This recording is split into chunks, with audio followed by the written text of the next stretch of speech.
কক্সবাজার সমুদ্র উপকূলের ঘোনারপাড়া এলাকার চাষি জকির মিয়া এবার 10 কানি জমিতে লবণ চাষ করেছেন। আবহাওয়া অনুকূলে থাকায় উৎপাদনও ভালো হচ্ছে, কিন্তু প্রতি মাসে মাঠ পর্যায়ে লবণের দাম কমে যাওয়ায় চরম হতাশ তিনি। দালালক করলে আবার লবণের দাম কম দেব, বেশি তাকিলেও কি না আবার তো গরিব গন্ডা মানুষ আমফারা মানুষ আবার নচিনি, তা আবার বেশি গুণাবি গই হলে তা চাই মতো আবার লবণের দাম কমে যাবে গই।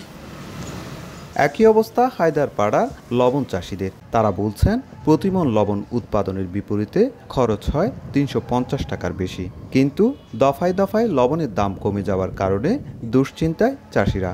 মৌসুমের শুরুতে প্রতিমন লবণ 280 থেকে 260 টাকায় বিক্রি হলেও তা এখন নেমে এসেছে 200 টাকায়।